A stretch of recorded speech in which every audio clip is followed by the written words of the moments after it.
21. Yes. Could you call the roll, please, Carrie? Certainly. Ms. Capozzoli, Yes, I'm here. Mr. Cohen, Mr. McGowan, I'm here. Mr. Oakman, Here. Mr. Quinn, Here. Ms. Sachs, Here. Mr. Texarney, Here. Mr. O'Donnell, Here. Mr. Chow, Here. Mrs. Gunning. Here. We have a quorum. I'm here too. Oh, I'm sorry. I'm sorry. This is no- I'm late, but I'm here. I know. I'm sorry. All right. Okay. Right. Anyway, the opening statement is as follows. Pursuant to Section 13 of the Open Public Meetings Act, adequate notice of the time and place of this meeting has been given by prominently posting the 2021 resolution of the regularly scheduled meetings of the Planning Board of Princeton for February 2021 through January 2022. A copy was filed with the Clerk of Princeton on January 2022. Legal notice on the adoption of said resolution was published in the January 25th, 2021 edition of the Princeton Packet. Notice of this meeting has also been posted to the municipal website. That's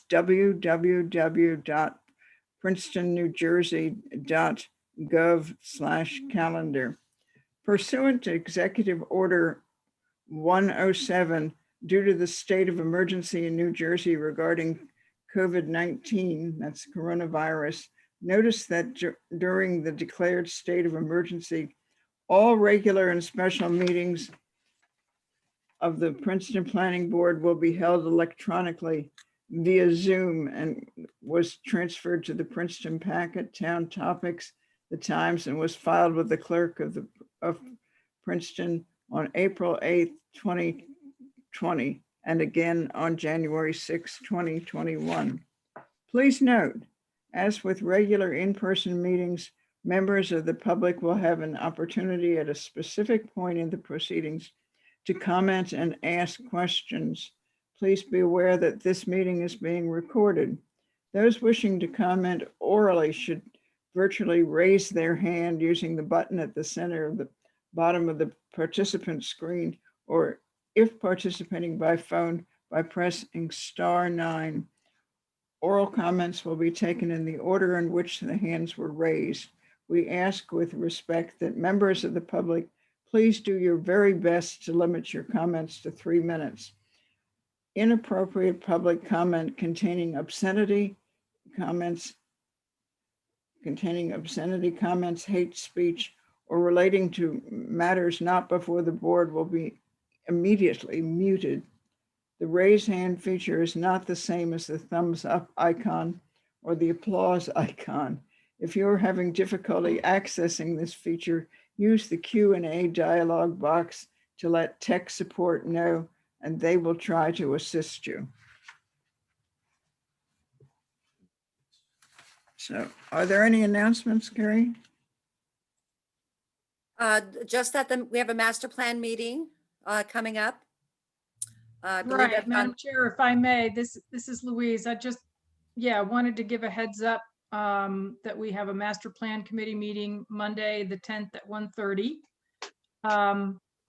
And we'll be discussing the draft scope of work for consultant or consultant team that will coordinate work on a comprehensive update to the Princeton Community Master Plan. So that's a public meeting.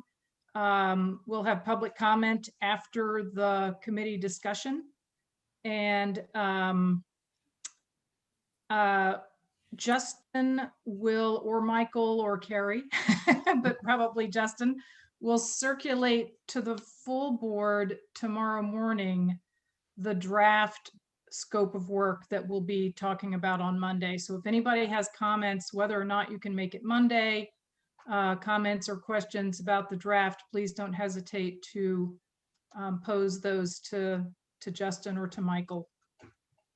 That's it. Thanks. Okay, anybody have anything else?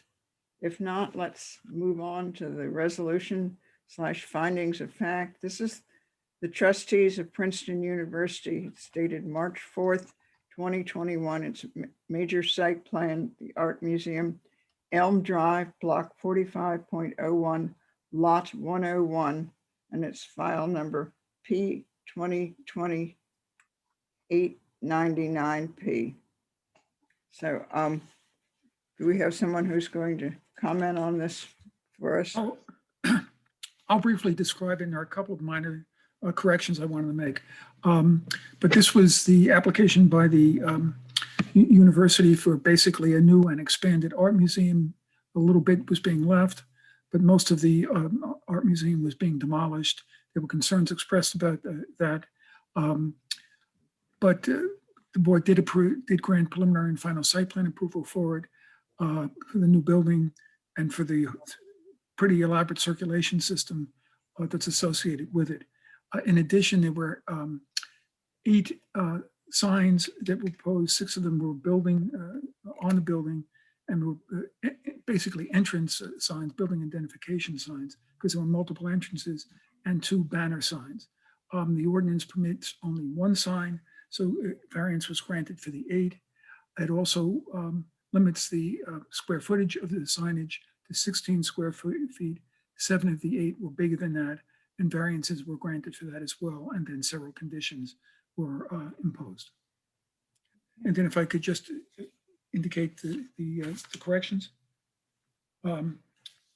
Just first on page 2, under relief sought, paragraph 3, the university seeks preliminary and final major site plan.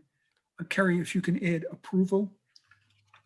And then the second one was, is in paragraph 9, which is on my page 4 at the very bottom, where it lists the representatives who testified on behalf of the university. James Corner is listed, RA registered architect. He's actually a landscape architect, so it should have been L.A. And then lastly, in the variance section, on my page 13, this is paragraph 14, variance is granted. Toward the next to the last sentence, under the first paragraph of variance is granted says, these benefits of granting variances, it should have said these benefits of granting the variances. And that's it, Madam Chair. Thank you. Any comments from anybody on that? All right. The next item. Oh, we need a motion. Do we? Okay. I'll move Yeah. it. Yes? This is Second, Louise, I'll move it. and I'll second Okay. Tim. It's been moved and seconded. All those in favor? Aye. All right. Aye. Opposed? Okay. Motion carried. Thank you. The Now we have a set of minutes from August 20th, 2020. right. Is that just a set of minutes that's been sent through a couple of times, or is this something No, new? this is the first time I've generated that. Okay. This is the special meeting for Brooke Brown in August. Right. Are there any comments on that? I have just a couple. On pages 1 and 2, under discussions, A, ordinance referrals number 1, Trish is referred to as Trish Waterbury, which was her maiden name, and it's now Trish Cecil, which is the way she's referred to above. So it appears once on my page 1 and twice on my page 2. And the only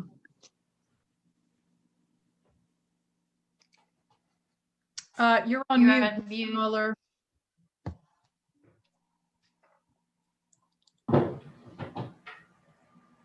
Jerry, you're muted. Yep. Oh, there you go. yeah, did you We heard you say "and the only." We heard what you said about Trishka And that was it. last name, and then you Right. started to say the Yeah, only. the only other one is, it's under Brooke Brown, it's on my page 5. There's a paragraph that starts, motion was made by Mr. Cohen.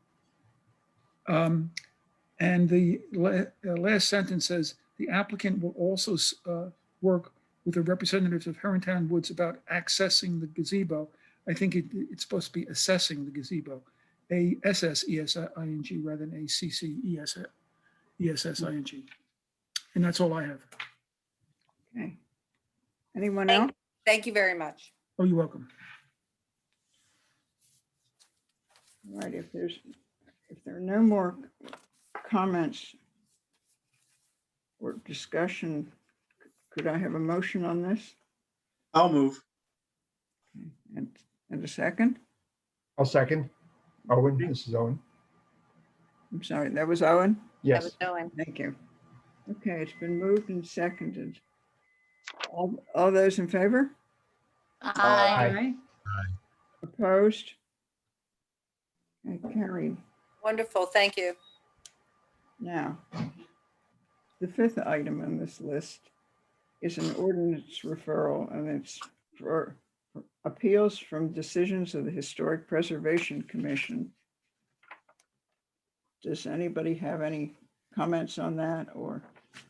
Madam Chair, I Julie can give a little, Capozzoli. introduction. The council has referred to the planning board draft ordinance 2021-13, and it is, as you just stated, regarding appeals of the Historic Preservation Commission and historic decisions of the historic preservation officer. Currently, under Princeton's land use code, appeals for historic preservation go to this board, go to the planning board. But that is in fact not consistent with the New Jersey. Uh-oh. You're on mute. Michael, we've lost you suddenly. Sorry, There you go. this went out. What this draft ordinance would do would make our process consistent with the state law, and appeals for historic preservation would be directed to the zoning board of adjustment. So that's the basic intent of this ordinance. Thank you. Any further comments on this? Doesn't anybody know? Julie Capozzoli, yeah, I have a question. Our historic preservation officer pointed out that although the commission makes decisions, and the chair and the historic preservation officer do administrative approvals, it says here that decisions made by the Historic Preservation Commission or the Historic Preservation Officer, and she was concerned because the language isn't exactly the same as the previous ordinance. So her point was that she's really not making decisions. It's only with the commission or the commission itself. She doesn't vote. So anyway, Yeah, that was a concern. I think I can clarify that. This language really closely follows the language in the municipal land use law. And what it means is if the officer was to make some kind of decision regarding whether something has to go before the commission or not, let's say, and someone has a problem with that, then they would appeal to the zoning board. That's the appeal route. It doesn't come up very often in Princeton. As you just stated, the officer makes recommendations to the commission and the commission makes decisions. So it wouldn't give Elizabeth more responsibilities or powers than she already has. It's basically just setting forth an appeal for anything she does if anyone ever has a problem with it, if it ever comes up. That's basically the intent, as I understand it. I get that. That makes sense to me. Okay. Anybody else have comments on this? I just comment, Madam Chair, that I support this change, and anything that brings us in, making us consistent with the law. Some members of the board may remember when we heard an appeal about a Historic Preservation Commission decision, and I think that a lot of us kind of felt out of our depth on that application, since we're not specialists in historic preservation. And anyway, so I think that ZBA is the better board to hear this. Not that they necessarily have more knowledge of historic fences in the case that we heard, but I think if it's consistent with the law, then I support it. Right, and the language is satisfactory for you? Yes. Anybody have anything else you want to add to this? I think this is long overdue. Anyway, would somebody like to move this one? I will move approval. Thank you. Is there a second? Second. Well, we're not actually approving it, right? We're recommending approval by the council, and we're noting that it's consistent with, I guess we can say, can we, Michael, that it's consistent with the master plan? Yeah, I think, generally speaking, it's consistent with the master plan. The master plan calls for orderly and consistent land use review and everything. The bigger issue is about being consistent with the state law and the municipal Sure. land use law. So Right. I would say it's consistent with both. Okay, Yeah. Okay. So let's at least have a show of hands for everybody who approves this. Aye. Aye. Aye. Aye. Opposed? Okay. It's approved. Now, the last item, that's jumping from item to item is a little confusing. Is an application. It's for a property called Simplify Living. And this is an application that was begun on April 15th of 2021. It's a minor site plan with variances, 2325 Humbert Street, block 4401, lot 12. And is someone going to? Yeah, Madam Chair, we have the attorney representing the applicant here this evening. Oh, good. The municipal staff has been in conference with the applicant this week to go over some of the issues that came up at the previous hearing. I don't know, Jerry, if you want to set the stage a little bit about where we are, or we could just hear from Ryan directly. well, I mean, there was it's a very unusual configuration, and a number of variances were pointed out in the report from Derek and Jim as necessary. As the staff looked further at it, they thought that more variances than that were necessary. And I think Ryan agreed. Jim and Derek and should jump in on this. And given that circumstance, that more variances are necessary, variances have to be specifically noted in a notice. So they're going to have to renotice. So that's where we are. Derek and Jim, want to add anything? I think Ryan is going to say something. He's going to submit a plan and we'll identify, what variances are required, and he'll renotice and come back to the board. So. Okay. Thank you, Madam Chairwoman, members of the board, Ryan Kennedy from Stevenson Lee for the applicant. Jerry and Michael and Derek had that exactly right. I want to thank the town's professionals for meeting with us. Ultimately, we will present not ultimately different plans, but rethink which variances were noticed, and ultimately renotice for the next available hearing, which I believe, and I don't know if it needs to be announced tonight, but I believe would not be till the July hearing date, but it will be noticed fully because of the change nature of the variances, and then we'll be back to complete the application before the board at that point.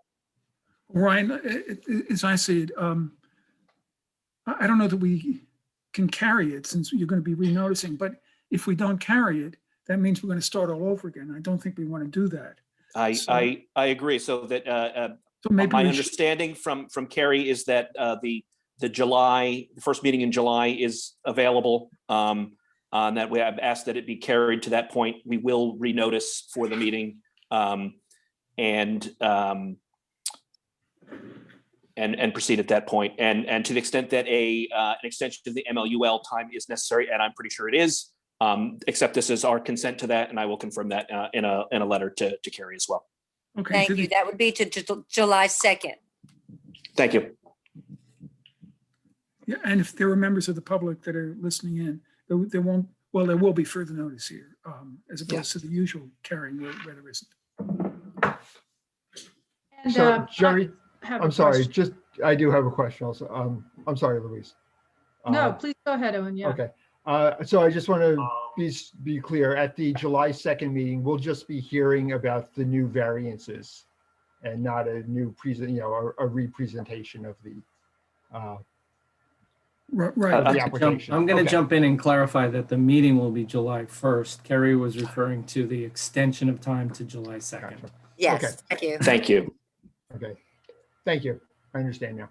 And yes, So my question is related to Mr. O'Donnell's, and that is to confirm, I guess, or ask, make sure that there will be like updated memos from staff/professionals to let us, the board, know before the meeting exactly, and also be made available to the public, obviously, so that we understand what we're going to be talking about. At the very least, there will be a revised engineering and zoning memo Okay. explaining the variances. I'll also say that the applicant and its engineers will present, well, if not new plans, a revised exhibit that will more clearly identify those variances so that you'll be able to see it visually as well, in addition to the memo that Derek or Jim will do. And Yeah, so so- those things will be available on the planning office website, like how many days ahead of time? In my mind, that would be an exhibit. So I believe the Princeton's policy is 5 days. It'll likely be available much earlier than that, since we're talking about July 1st. But I believe it technically is an exhibit. But so it would be at least 5 days, but in all likelihood, much longer, because that's a long time from now. Okay, thank you. Anything else? Anybody else want to comment on this? Just Go a ahead. quick question, just along those same lines in terms of the next meeting, I assume there will also be public comment. Would that public comment, if we have it, be limited to commenting on new information, or will it be a new open comment period?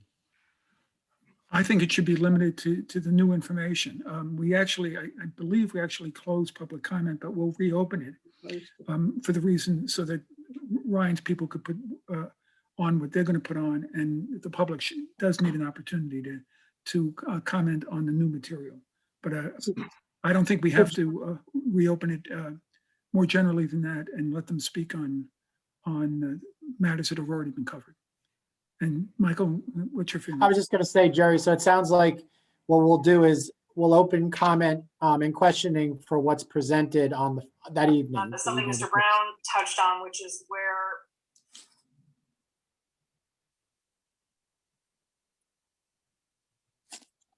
Hello?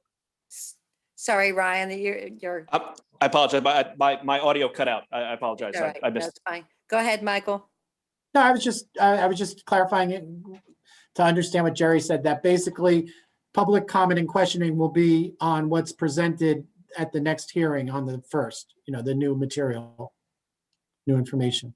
Right. And Michael, do you agree with that approach? Yep, I do. Okay. Works. Thank you all. Any other comments? Anyone? Do they have to advertise this again? Yeah. They do. Yes.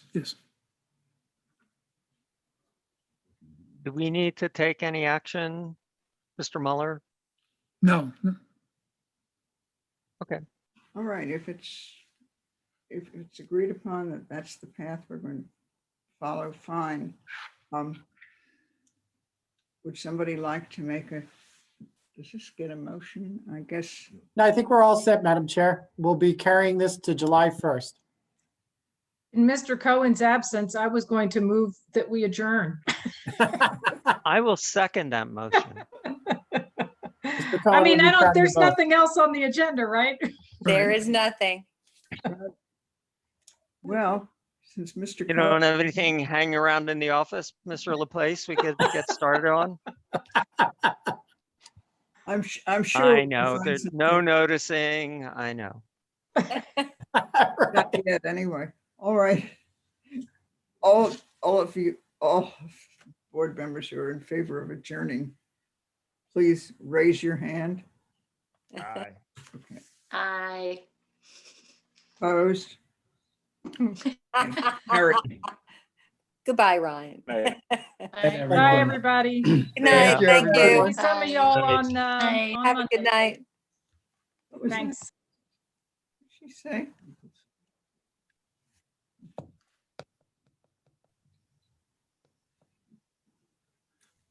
Where is it now? Leave. Okay. Good night. Good night. I did.